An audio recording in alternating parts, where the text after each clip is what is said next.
Alright, so you guys seem to have enjoyed my review of the iLoud micro monitors. The video is here. And actually, around the time when I published that review, I also got my hands on the iRig HDX. And so I've been using it for several months now, both in the studio and live. And I feel I know it well enough to maybe clear up some of the confusion around this very, very smart device. So here it is. The first thing that people get confused by is this big knob in the middle. And the reason for the confusion is that IK Multimedia actually put out a device that looks exactly like this one. It's called the iRig USB, I think. Same chassis, same everything. And on that device, this knob is used for input gain. And as you can see, it's an endless encoder. There is a light guide that shows you the value you're currently at. The thing is, on this device, this does not set the input gain. What it sets is the level of the stereo output. By the way, this is our stereo output. We also have the USB port here, and on the other side we have your input for your guitar and a mono output as well. And this thing sets the level of the stereo output. So that makes a lot of sense to me. And the reason why is that this is a budget interface. It costs, I don't know, 120, 130, something like that. I got mine secondhand, so that doesn't count. But I think the price for a new unit is about 130. So chances are you're a bedroom musician, right? Maybe some of you use this for an actual professional studio and you have to record 30 different guitarists every month. Could be, but most of us, we only have one guitar, and so we plug it in, we set the input gain on our software, and we forget about it, right? Why waste space on an already small interface to give you a gain knob if it's the kind of control that you set and forget? It makes much more sense for this to control the stereo output level because, you might be practicing with headphones, you need a certain level. But then again, maybe you're using this as your main stereo output at a live show, and the PA guy requires a different kind of level, and maybe a different guy at a different venue wants yet another level. So to cut a long story short, you're gonna need to tweak this relatively often, and so it makes sense to have that kind of control accessible to you easily at any time. The same cannot be said for the input gain, which, like I said, you only have one guitar, you probably want to set it in your software and leave it there. So yeah, that's the first big difference between this and the iRig USB. So don't get confused. This is not an input gain knob. Now, you might have noticed that we have 4 little icons here, and those are actually 4 different functions that we can control with our knob. So how do we get access to those functions? Well, this knob also doubles as a button, which you can click, very satisfying click, and cycle through the various things you can control, which is a brilliant design choice because, none of these functions which we're going to talk about, you would ever want to control simultaneously, right? You don't get any benefit from having 4 separate knobs, one for each function. It makes much more sense to, seeing as we have so little space here, just use one knob and cycle through the functions by pressing it. And what a satisfying click that is indeed. So the next function we can control here is what do we want to be sent out from this mono output. And let me actually open the manual here because I always forget which is which. Right, there we go. So if you turn this to the left, right, what comes out of here is your process signal. And if you turn this to the right, what comes out of here is your direct signal. So the signal that goes into the interface, it goes into your computer, you can process it, and then send that process signal out of this output. Or if you set it here, what comes in goes out, no computer processing. Now, a copy of your signal will still go into your computer or smartphone, but what gets sent to this output is the same thing that goes in, no processing whatsoever. So which one you prefer depends on your usage scenario, so let me give you a couple examples to clarify. Now suppose that you wanted to record a DI signal into your DAW, maybe GarageBand, in order to try out different amp simulation software on that DI recording. But maybe you don't have your ideal tone dialed in just yet. You just want that DI so you can experiment. But you still want a nice tone to monitor your recording through. So, well, you could set this to through, right? And so your guitar DI signal gets sent into your DAW, and that gets recorded, and that same completely unprocessed signal comes out of here, and you could connect this to that amplifier you have lying around in your room and use that to monitor your performance. But what you record is different. It's a DI signal, and then you can try out as many different virtual amps as you want. Pretty useful.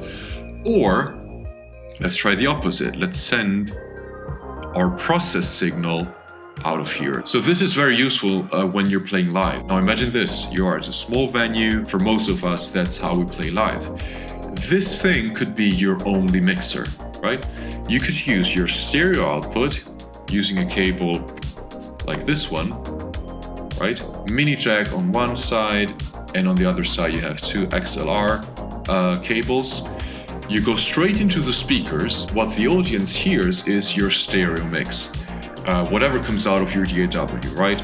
Your processed guitar tone, any backing tracks you might have, all of that comes out of here and gets straight to the speakers for the audience to hear. But maybe you have a single mono speaker for monitoring purposes, because most likely you're going to be on stage behind the speakers. And so you need an extra speaker for yourself to monitor your performance. Well, that same signal that goes to the audience could get converted to mono and sent out of this output, which you connect to that speaker. So you have your monitoring speaker, you have your main speakers, that's your mixer, right? You don't need anything else. Pretty cool if you ask me. So that's the second function. Let's talk a bit about the third function. And here's where the confusion starts again, because, what I thought first is, okay, the second function determines what signal is sent out of the mono output, processed or unprocessed. Therefore, the third function lets us set the same thing for the stereo output, processed or non-processed signal. That's not the case. Here, the choice between left and right is not between 100% processed, 0% processed. The choice is actually between 100% processed versus 50-50. 50% processed and 50% unprocessed. So if I leave it on the left, this means that my processed signal goes out of the stereo output. Set this to the right. Now I have a mix of the two signals, both my DI signal and my process signal coming out of my piece of software that I'm using. And this was very confusing to me in the beginning. Why would they set it up like this? What is the benefit? The benefit is latency. Now, as you know, latency is the time it takes for your computer to receive the signal, apply all the processing, your virtual amp sims and whatnot, and send the process signal out of your output. And on modern machines, this is mostly negligible, right? I have a 2020 MacBook Air, not the Pro one, the Air one. So that's kind of the entry-level Mac. And I already get a extremely low latency, so low that I don't even notice it. But if you have a somewhat older machine, it's not uncommon to have 20, 30, maybe even 40 milliseconds of latency. Now, that's still very low, right? Don't get me wrong. We're talking 30 milliseconds. There are 1000 milliseconds in a second, and your delay is 30. Almost unnoticeable.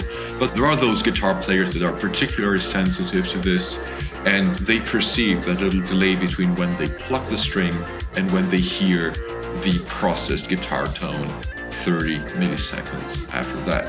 And so this is a nice trick to work around that, because by having a mix of both the unprocessed DI signal and the processed signal, you kind of get the best of both worlds. As soon as you pluck your string, you will immediately hear the dry signal, the unprocessed signal. But before your brain can even realize that, hey, this is not my beautiful guitar tone, this is just a DI guitar, you already hear the beautiful processed tone a couple dozen milliseconds later. And it works better than it sounds, right? It is actually very useful if you have latency problems. Another way you could use this is on stage, right? You could set things up so that on your stereo output, you use your headphones, right?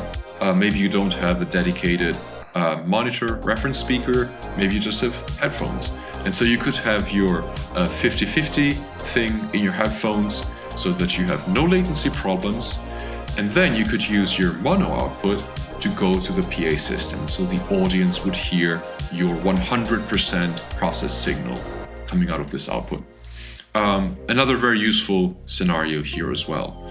Right, that brings us to the last function. The most confusing one at first, but the most useful one by far. And the reason why I actually bought this. So this is the loopback plus function. And again, turn the knob to the left, you deactivate it, turn it to the right, you activate it. Now, what does this do? So let's talk this through. Now, imagine having a Skype conversation with someone, right? Or a Google Meet or Zoom or whatever. You can usually select your audio source on those platforms. And more often than not, it's going to be your built-in microphone on your laptop, right? So what happens is you speak, your microphone captures your voice, and that signal is sent straight to the other person. Now, when you stream live, exact same thing. YouTube, Facebook, Instagram, whatever platform you use, you can select your audio source. If you select your computer's built-in microphone, your voice gets captured by those platforms and sent straight to the rest of the world. Exact same thing happens when you have an audio interface instead of your computer's built-in microphone. Now here we don't really have a microphone input, we have a guitar input, but it's the same thing. Your guitar DI sound gets captured by YouTube or Instagram or whatever, and that is what people that join your stream will hear. Your DI signal coming into your audio interface. But that's not what you want, right? That works for your voice if you don't want to process it. But your guitar, you most likely want to process. You want to have a beautiful amplifier, your pedal boards, and whatnot. And you want people who join your live stream to hear that processed sound. So how do you do that? Well, here's the thing. All of those streaming platforms, when you select your interface as the audio source, they will listen to the first two input channels of your interface, right? In our case, all we have is one single mono guitar input. So that's what they will listen to. If we had another interface with maybe two inputs, it would listen to those two, a stereo pair, right? So here's what we can do. With loopback plus mode, what happens is that your one physical input, instead of being input number 1 out of 1, it becomes input number 3 out of 3. So what you would do is you would open your DAW, your GarageBand, or your software, Amplitude, Tonix, whatever. And on your track, you would select iRig HDX input number 3 as your input for your software. So that's your DI tone. In your software, you can then use your amp sims, your backing tracks, all of that. That will go out of your software into virtual inputs number 1 and 2. That's the beautiful part. So you hear your amplifiers, you hear your backing tracks, you hear whatever comes out of your software on virtual inputs number 1 and 2. And guess what? Facebook and YouTube, etc., they will be using those two virtual inputs.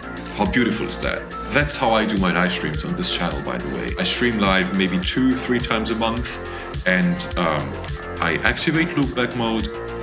My guitar goes in here.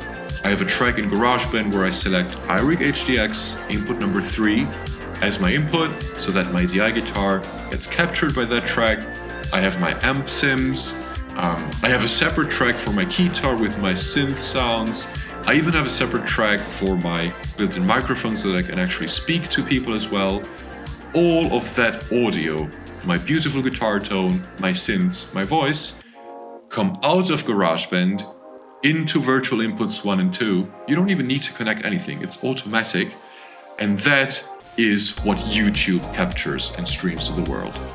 very, very cool thing. Right, I hope that clears up the confusion as far as Loopback Plus. There's one more thing that might be confusing. You might have read that this has a tuner as well, but as you can see, we only have 4 different functions to cycle through. So how do we access the tuner? We just press this for more than 2 seconds. As you can see, there's now a green light in the center. And when you're tuning your instrument, you're plucking your string, if the light just before it gets lit, that means that you're a little flat. And so you need to tune up your string until the green light in the middle is flashing again. Well, not flashing, it's lit again. If the light right next to it on the right side gets lit, that means that your string is a little sharp, so you need to tune it down. These other lights here, they will be lit based on what string you're plucking. And I don't remember the order, but I think the first light here is for the lower E string, and the higher light here is for the higher E string. But basically you just want this light in the middle to be lit. You don't want to be sharp or flat.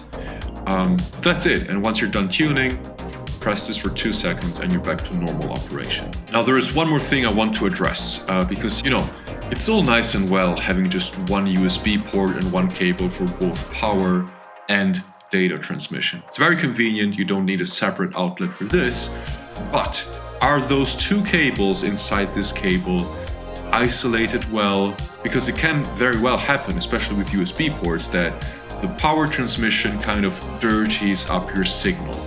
Your mileage might vary. With my system, again, 2020 MacBook Air M1, I don't have any such issues. I get a very healthy signal level. There is a bit of a noise floor, obviously, as can be expected with any audio interface really, especially with budget ones, but nothing that gets in the way of getting a great tone, even when I apply compression and distortion, right? And to prove this, I actually got myself one of those iDefender Plus USB isolators, which basically what they do is they separate the data stream and the power stream. So this cable basically only transmits data, so our signal, and then there's a separate cable to transmit power to the unit. Did not change my signal one bit. I was monitoring this with the spectrograph, no changes in the noise floor, no changes in the frequency response. That means it's a solid solution. The problem, however, is when you create a ground loop, right? And that happens, in my case, when I connect my iLoud micro monitors, because those are obviously active monitors.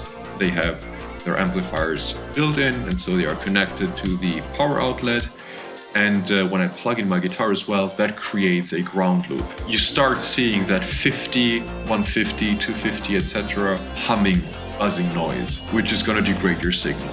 Now, if you record your guitar like that, that noise will be included in your recording. You don't want that. There could be a number of reasons for that. Both the outputs here are unbalanced, and the inputs on the monitors are also unbalanced. And so you have to use unbalanced cables to make the connection. That could be the culprit. The power supply as well. I just have the standard power adapter that came with my speakers. Maybe I could have tried buying one of those super high-end audiophile power cleaning adapters, but those cost anywhere between a couple $100 up to, I don't even know where the limit is, maybe even $1,000. And that kind of defeats the purpose, right?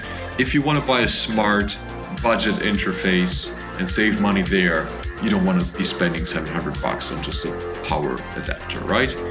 And so the workaround that I have found is that for tracking, so when I record my guitar, I use headphones. I connect this to headphones, and I don't get the ground loop, I don't get the 50 Hertz humming noise. Once I'm done with tracking, I can just unplug my guitar, plug my speakers. So long as they are not plugged in at the same time, we're golden, right? I can do my editing, my sound design, my parameter tweaking, my mixing, my mastering with my speakers, which is why I bought them, right? The only thing is I cannot track with speakers, which is probably for the best anyway, right?